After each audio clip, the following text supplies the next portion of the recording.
Car crash cases, defective products, dangerous drugs, injuries, and abuse. Across the state of Alabama, the attorneys, proudly sponsored by the law firm of Hollis Wright, are here to serve you.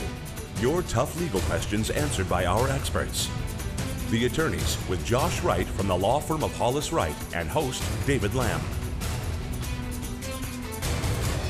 Good evening and welcome into the attorneys. Thank you so much for joining us on this Sunday evening. Hey, the way this works, the way we really like it to work, is for you to be a part of our conversation. We've got a panel of experts. You're about to meet them dealing with a topic that we believe is of interest to you. There are ways at the bottom of the screen where you can join our conversation and dialogue with us throughout the night. Also, Hollis Wright makes available attorneys standing by live each and every evening during the duration of the show to speak with you. So it's a confidential, all fair conversation with an actual attorney, so take advantage of that all throughout the program tonight. Leading our conversation from the firm of Hollis Wright, a partner there, Carter Clegg. Carter, good to see you once again. You looking good? Good to see you, David. You look great as well. Thank you very much. Yeah, tonight we're going to be jumping into the realm of criminal law, and we're going to talk a little bit about criminal procedure, which is something we hadn't touched upon too much on the show. We talked a lot about DUIs and drug charges and assault and batteries and those types of things, specific criminal acts or criminal conduct. We're going to dive a little bit more deeply into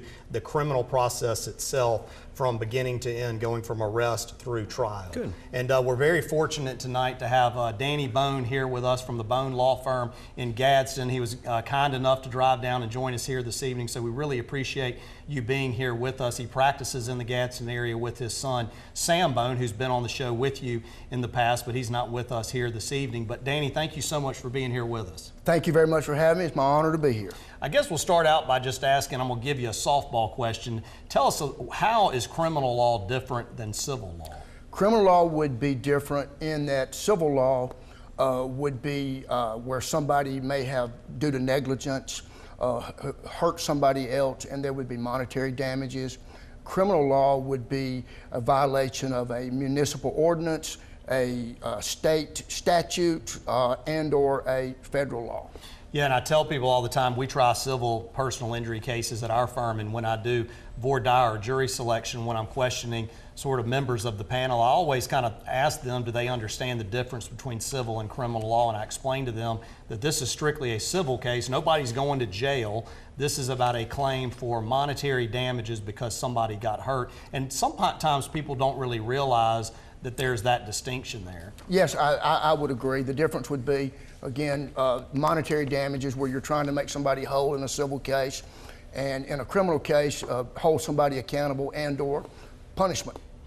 And I guess let's just start off and let's take it step by step and go through the criminal process that you're accustomed to seeing in the state court. And do you primarily just practice in the state court? Yes, I do. I have done some federal work over the years, but primarily in state courts. And I guess if you can you explain the distinction between criminal law in a state court realm versus a federal court realm, and just explain that there are two different tracks that criminal cases can go on?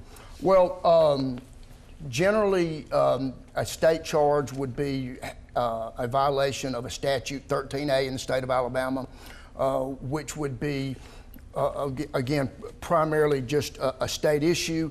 A federal law may be a law where you violated whatever a federal statute may be, such as just a small, for instance, if it's a bank fraud type case.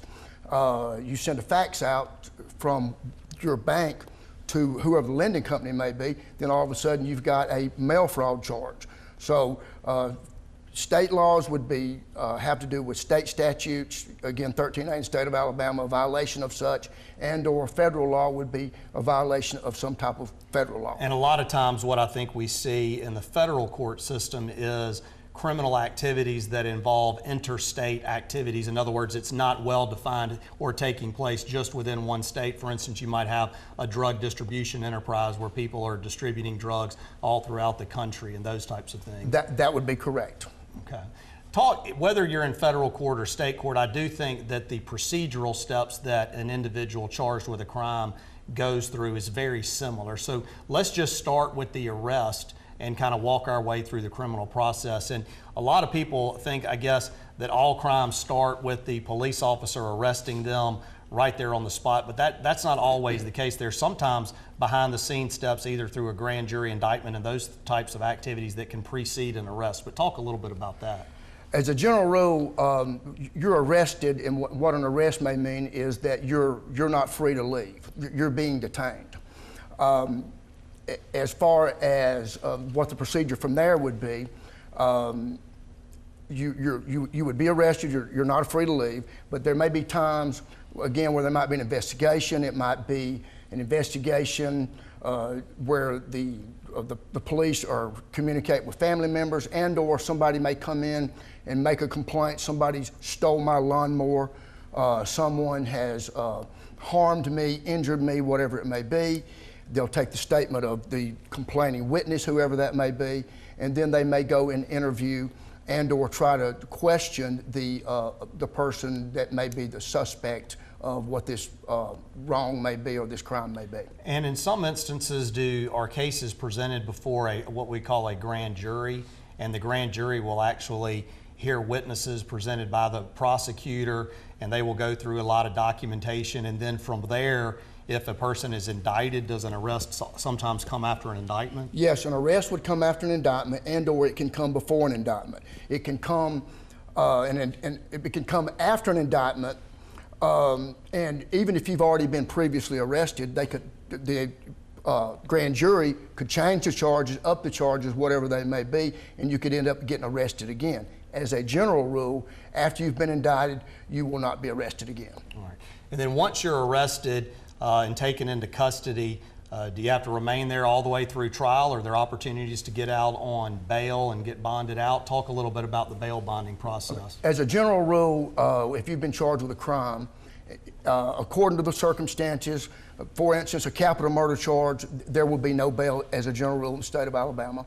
A drug charge, a possession of a controlled substance, you should have a reasonable bond of some kind, and that can either be a surety bond or a cash bond. The difference may be that I can put up, if I've got a $10,000 cash bond, I can put up a $10,000 if I've got it, which I don't. And/or you can get a bondsman, and that bondsman will secure the bonding process for you, and you'll have to pay the bondsman generally 10 to 15%, and now there's a $35 fee on most bonding cases for the state of Alabama. So if you've got a licensed bonding agency and your bond's $10,000, the bonding agency will require you to pay 10% or $1,000, and then the bonding agency creates a document that basically says, we will ensure that this person shows up for all the legal proceedings, and if they don't, at some point, we would be willing to pay the court $10,000. That's yes. when you get into the bounty hunter activity. That's when you get into the bounty hunter activity. Let's step aside. Our first break of the evening right here. We're going to pick up right where Dani and Carter are leaving off as we head to break. A reminder of how you can join our conversation. Also, you're going to want to get to know the social media aspect of the firm of Hollis Wright. Reasons to do so we'll explain right after this break.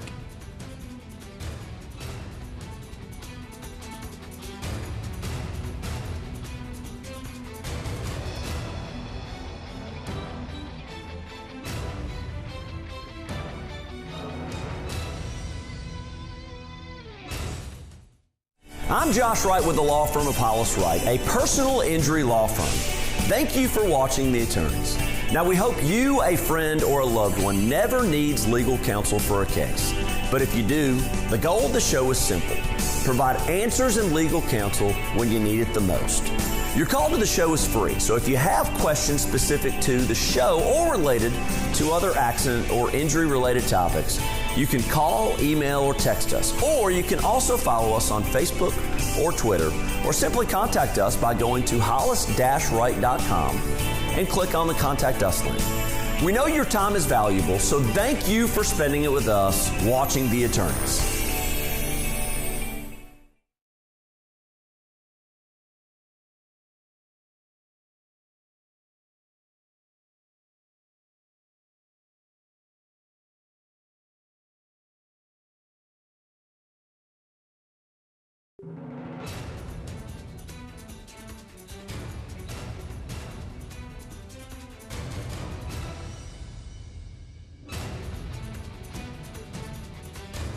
Welcome back into the attorneys. Hey, a reminder all throughout the program tonight, attorneys from Hollis Wright standing by live to speak with you while the show is on the air. Those off-air confidential conversations, all you have to do is pick up the phone and give them a call. Carter Clay is leading our conversation.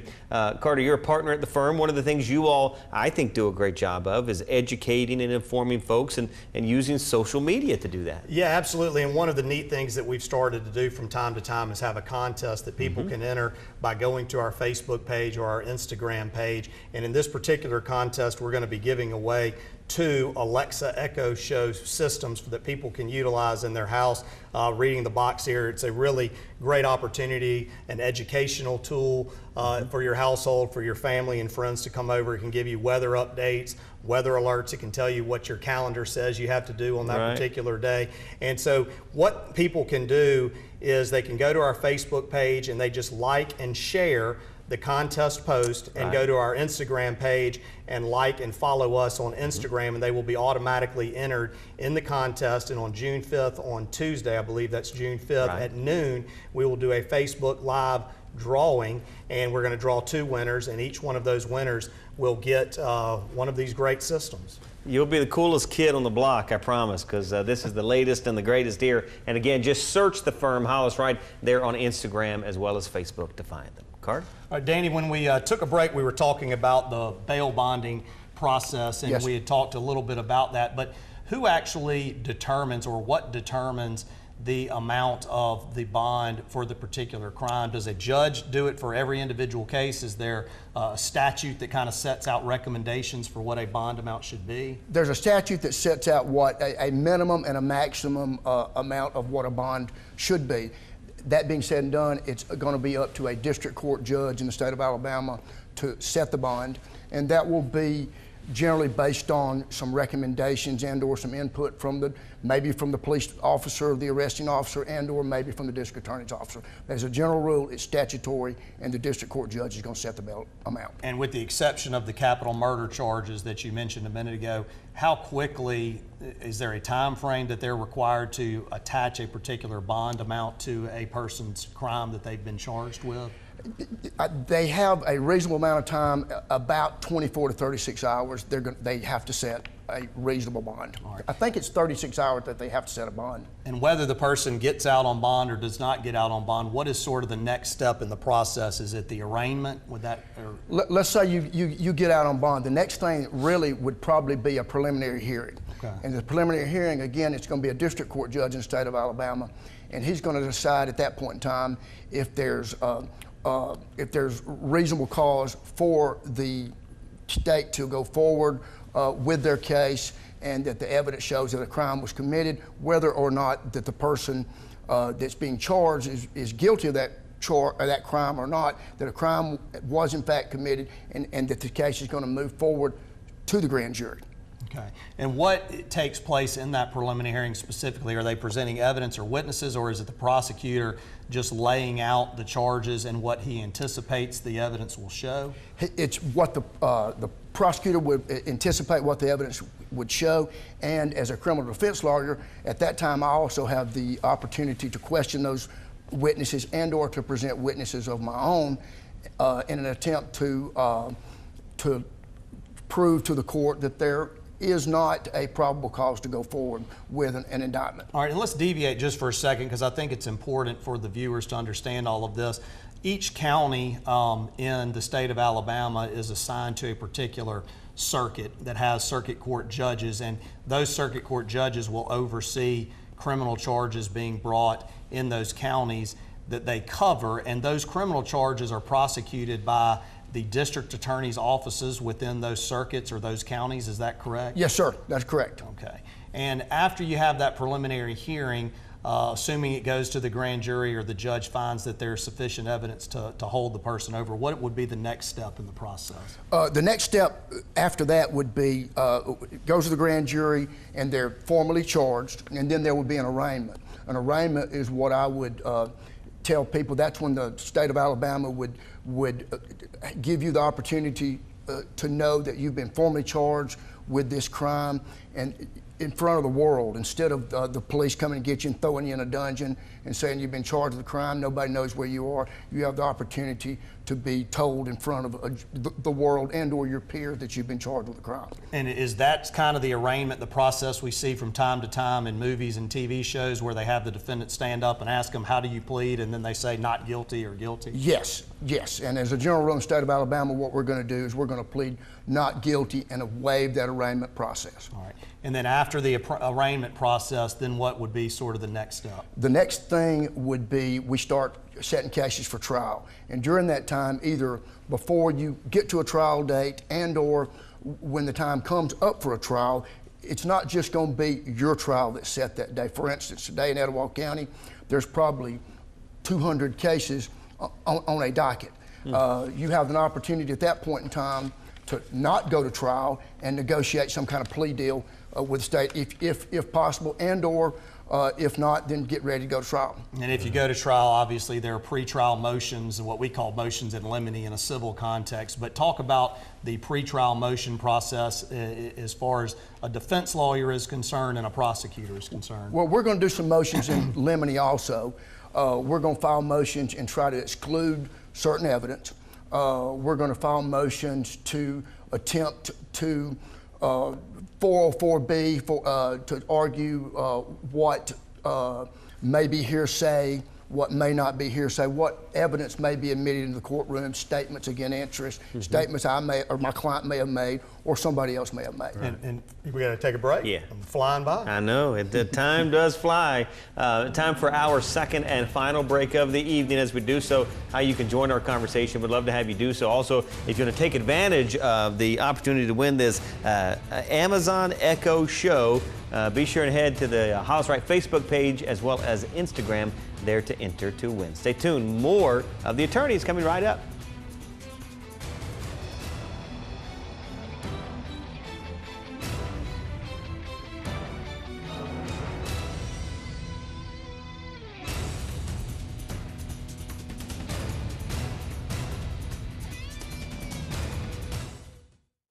I'm attorney Tyler Vail with the law firm of Hollis Wright.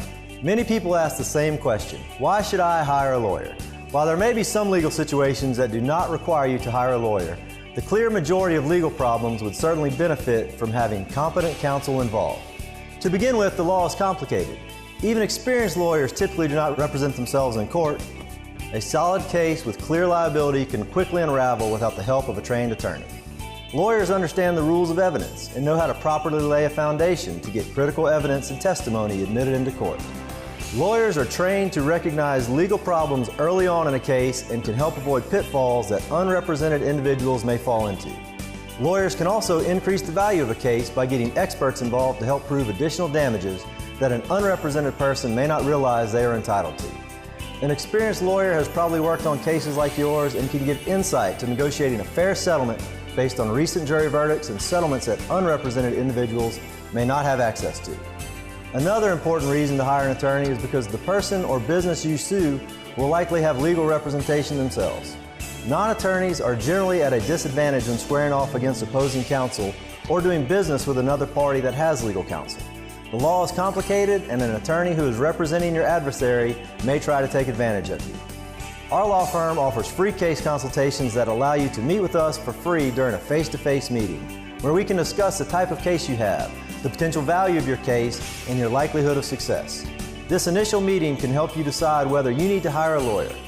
Please remember, your call, email, or text to the attorneys is free. All of us at Hollis Wright want to help answer your questions on real issues you face. Remember, a competent lawyer will respond to every question you send in. That's our pledge and promise to you. Thanks for watching The Attorneys on WVTM 13.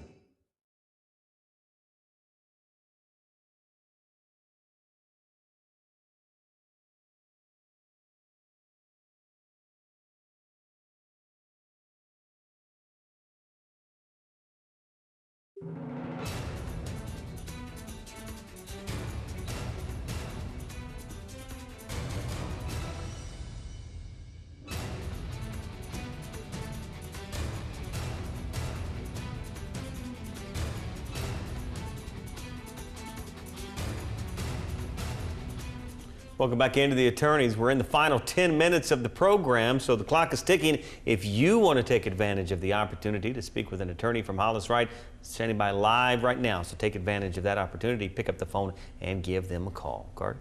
Dani, we've kind of flown through the criminal process here in about 15 minutes, but I'm going to assume that in actuality, if somebody is charged with a crime, the process takes a little bit longer. Process takes longer. And I know it kind of depends on the crime and the charges that are being brought against an individual and how much evidence has to be gathered, but give the viewer some kind of sense of the time frame that they might be looking at if they've got a loved one or a family friend that has been charged with some type of felony. What kind of time frame are they looking at in terms of from the charge up through the trial?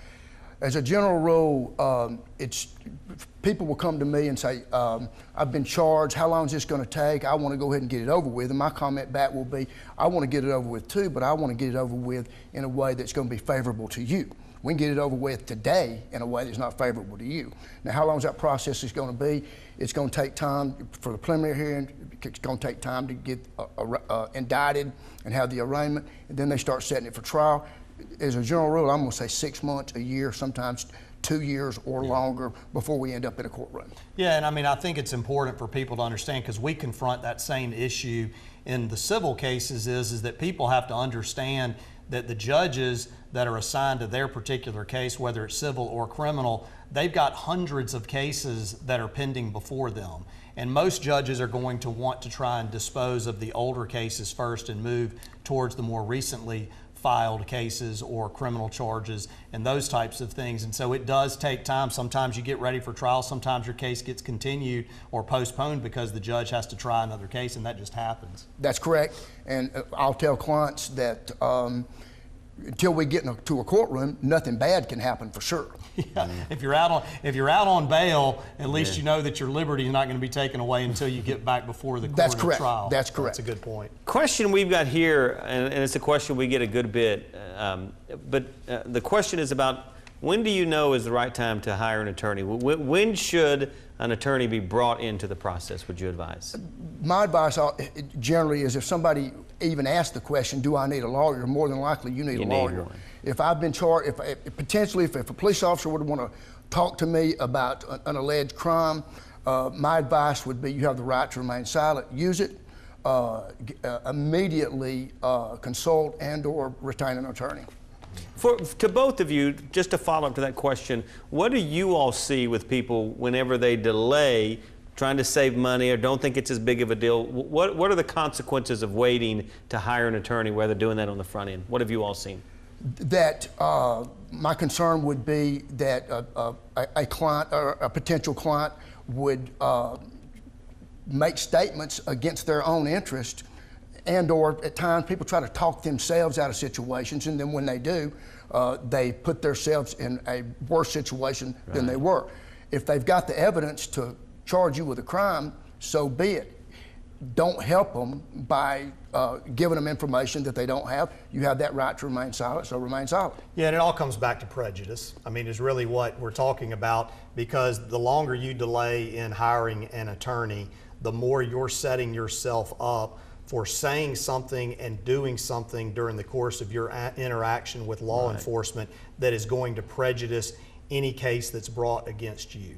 And so that's really the reality is that if you hire a lawyer early on, they can give you proper advice. They can be sort of an intermediary. They can do the exclusive communication with the law enforcement, and you can just kind of sit in the background.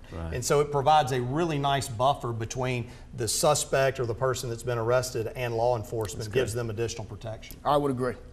Danny, talk a little bit about, we all have heard the terms felony and misdemeanor, but what exactly do those mean legally? What types of charges are misdemeanor charges, and what types of charges are felonies, and what are the differences in terms of what the exposure is to actual prison time? A misdemeanor generally is a crime that has a range of punishment from up to 365 days and or up to 1 year in jail. A felony would be a crime that the range of punishment would be from 1 year and 1 day in jail up to whatever it may be. And talk with us a little bit about, let's talk about DUIs for a minute. We haven't really touched upon that tonight. But talk a little bit about the different types of DUI charges, whether they be drug-related, alcohol-related, and what are people exposed to in terms of the potential jail time and that type of stuff.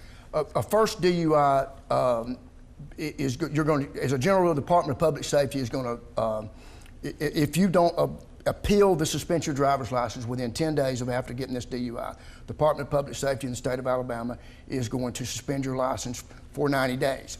A second DUI, and the range of punishment is from no days in jail up to 365 days. A second DUI, 5 days in jail up to 365 days in jail. A third DUI, 90 days in jail up to 365 days in jail. And a fourth DUI is a felony.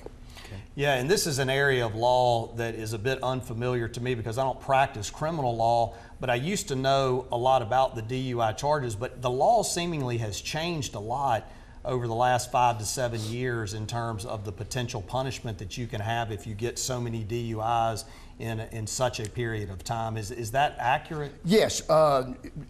Your DUIs, if you get a DUI, then you get a second DUI and or the third DUI, fourth DUI, within a 5-year period. They roll off after 5 years. And talk a little bit, do we have time to talk about 30 more seconds. Okay, talk a little bit about ignition locks relative to DUIs. Okay, in the state of Alabama, again, I believe if it's a .15 or over, you're required and or to have what's called an ignition lock on your vehicle for a certain period of time. Second DUI would be longer, third DUI would be longer. What that means is you have to blow into this device that's connected to your vehicle or your vehicle won't crank. Right. And that device will also automatically turn off after a period of time, so you won't run into a bar, keep your car running, right, have you a bunch of drinks, go get back in and go home. Smart technology. Believe it or not, we're out of time, less than 2 minutes, but want to give both of you an opportunity for a final thought. And Dani, if you would, you go first, please, sir. My final thought would be don't be driving distracted, don't be driving texting.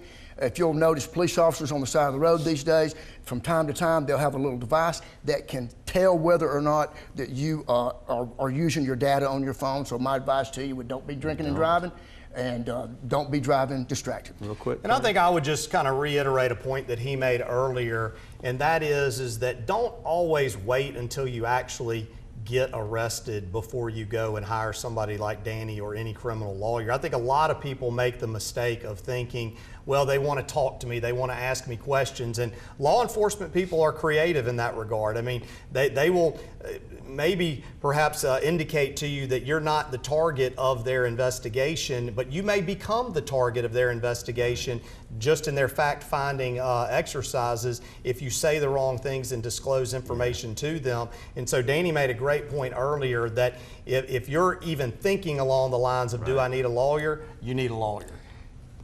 Generally, the consultation for the first lawyer is free, so use it. That's right. Great advice. We're out of time. Thanks to both of you for being with us. Appreciate the information, and thank you for being with us as well. We appreciate it always, and we'll look for you next time right here on The Attorneys.